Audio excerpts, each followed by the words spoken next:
Vamos direto ao assunto. Vamos deixar a letargia e a leviandade coletiva e analisar com a coragem e a frieza necessária o terrível fracasso do movimento espírita. Agora vamos analisar os números, pois esta é a forma mais eficiente de se mostrar e se compreender o que ocorre. Você terá uma ideia clara da evolução da ação de nossos dirigentes.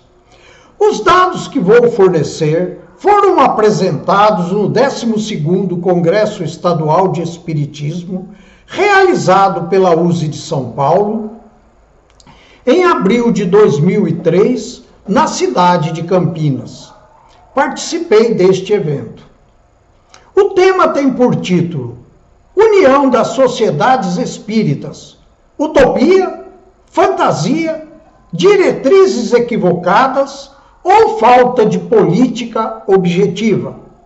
Este é o título do tema apresentado para o discernimento de todos.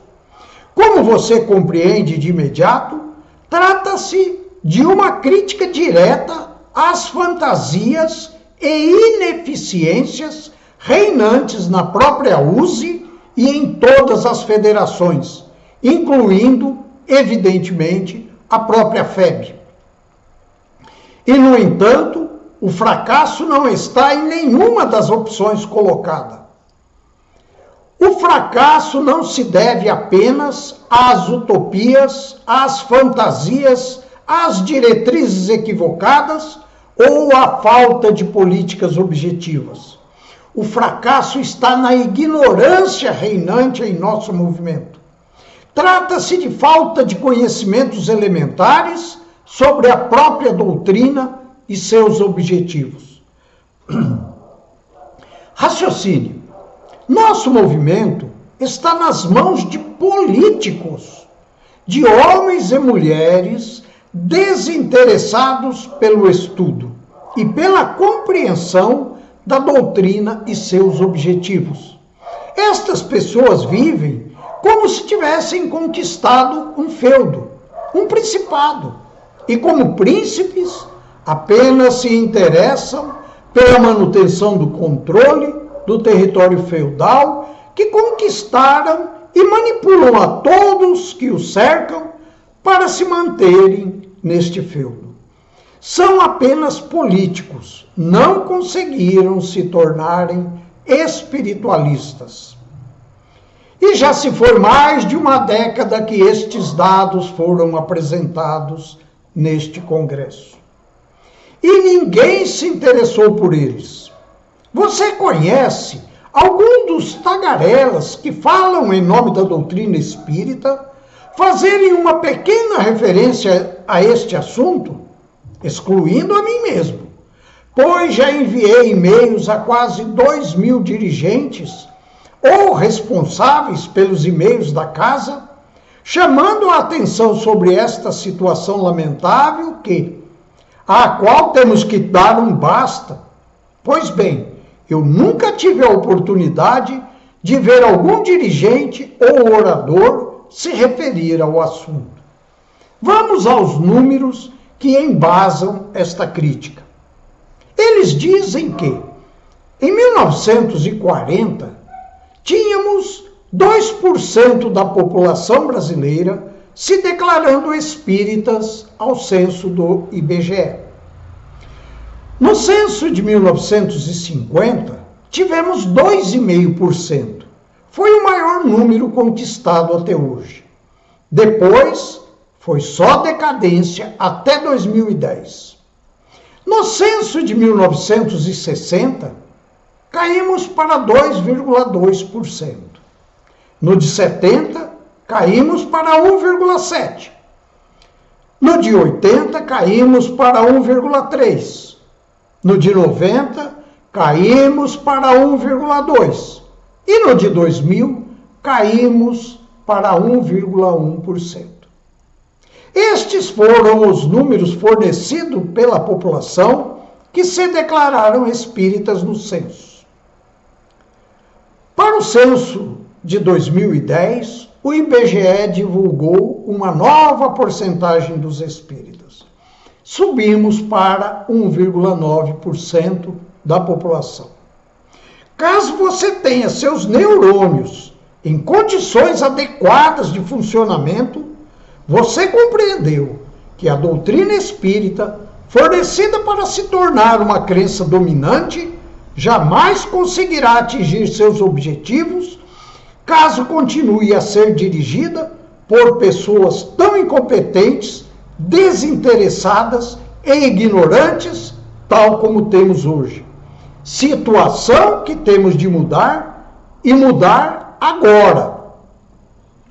Estes números que dimensionam de modo inconteste nosso fracasso são consequências das ideias equivocadas expostas nas casas espíritas. Nossa doutrina foi destruída pelos dirigentes, pelos oradores e escritores, que formam uma verdadeira malta de terroristas que agem para destruírem nossa doutrina. As ideias que defendem, por terem sido deturpadas, não fornecem às pessoas a satisfação intelectual pela crença que buscam na casa espírita. Por isso, estas pessoas acabam por abandoná-la. Discutiremos isso detalhadamente no próximo vídeo, no qual falarei sobre a diretriz espiritual. Voltamos aos dados apresentados neste congresso. Eles fornecem ao nosso discernimento a dimensão do fracasso. E, infelizmente, a televisão diariamente nos mostra o lado prático deste mesmo fracasso, pois mostra a violência disseminada em nossa sociedade. E mostra também que o crime organizado é hoje a mais eficiente instituição de nossa sociedade. O compromisso de construção da pátria do Evangelho, assumido antes da reencarnação, foi relegado pelos dirigentes espíritas ao esquecimento. Os valores éticos de nossa sociedade estão se decompondo com rapidez crescente. Qualquer comentário seria supérfluo. Você vive as consequências de nosso fracasso diariamente. Na questão 783 de O Livro dos Espíritos, Kardec pergunta: segue sempre marcha progressiva e lenta o aperfeiçoamento da humanidade? E temos a seguinte resposta: há o progresso regular e lento que resulta da força das coisas. Quando, porém, um povo não progride tão depressa quanto devera, Deus o sujeita de tempos a tempos a um abalo físico ou moral que o transforma. Pois bem, é justamente o que acontece com o nosso povo. Raciocine. Estamos a caminho de uma guerra civil, de proporções desconhecidas. Os sinais são claros, mas o dirigente espírita não consegue compreender os sinais porque não aprendeu a compreender o que é evidente. Que mais é necessário para que se desperte a todos os espíritas? Todo o conteúdo da resposta da questão 783 está sendo mostrado no dia a dia pela televisão. Ora é a seca que causa transtornos, ora a chuva, com suas inundações e deslizamentos. E os abalos morais? Estes também são mostrados diariamente. Nossas instituições se degradaram terrivelmente. Nossas autoridades formaram quadrilhas de ladrões. Nossa sociedade está, de fato, apodrecendo moralmente. Ninguém mais se importa com a justiça divina. Na casa espírita, este tema desapareceu das cogitações. Todos se consideram perfeitos. acreditam em suas fantasias que trabalham para Jesus. Você sabia que o Mestre deixou em seu Evangelho sua repulsa a este raciocínio? Veja em Mateus, capítulo 7, versículos 21 a 23, onde o Mestre diz: nem todo aquele que me diz, Senhor, Senhor, entrará no reino dos céus, mas sim aquele que pratica a vontade de meu Pai, que está nos céus. Muitos me dirão naquele dia, Senhor, Senhor, não foi em teu nome que profetizamos, e em teu nome expulsamos demônios, e em teu nome fizemos muitos milagres? Então eu lhes declararei, nunca vos conheci. Apartai-vos de mim, vós que praticais a iniquidade. Pois bem, com nosso raciocínio colocado neste ponto, que mostra nossa realidade nua e crua, compreendemos que os espíritas estão sendo submetidos ao controle de organizações de parasitas que eles próprios sustentam financeiramente. Vou listar algumas organizações sustentadas financeiramente pelos incautos espíritas. A própria casa espírita que você frequenta e que está abarrotada de fantasias criadas pelos dirigentes. E é você quem financia e sustenta estas fantasias. A federação estadual, ou use, ou ainda outras organizações agregadoras a que é filiada, que também estão abarrotadas de fantasias, que apenas atendem à vaidade de seus dirigentes. E é você quem financia e que sustenta todas estas fantasias. E temos a própria FEB como a maior de todas as organizações parasitas que são sustentadas pelos espíritas. Além disso, temos uma infinidade de organizações secundárias que são sustentadas financeiramente pelos espíritas. E é você quem financia e sustenta todas estas fantasias.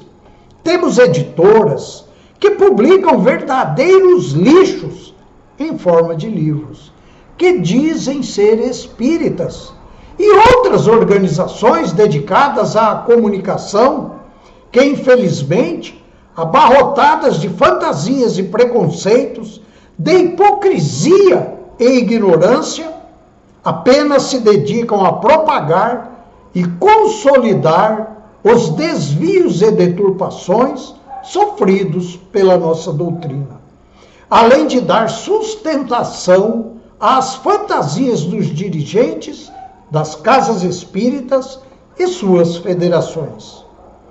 Temos também as organizações de caridade, sustentadas pela deturpação da ideia sobre a caridade defendida pela doutrina.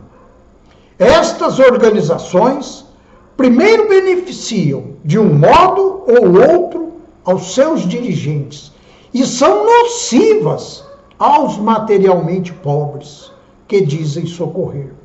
Os atrevidos pretendem derrogar as leis de Deus que determinam: a cada um será dado de acordo com suas próprias obras.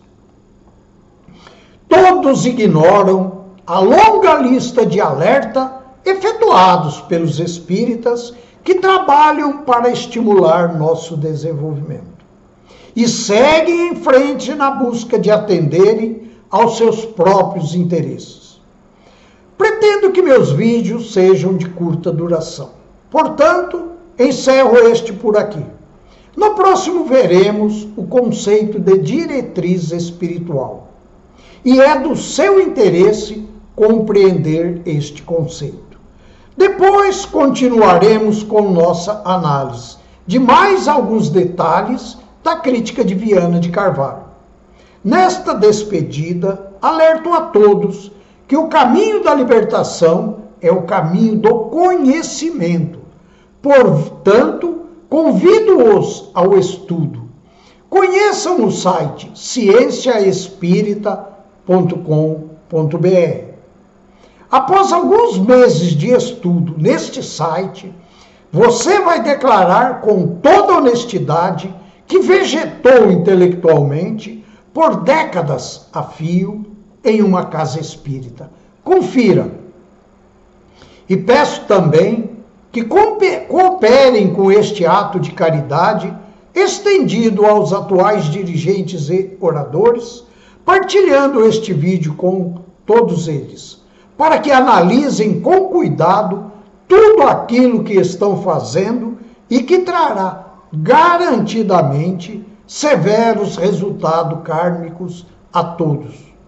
Meu objetivo é despertá-los para que comecem a levar a sério os compromissos assumidos antes da reencarnação.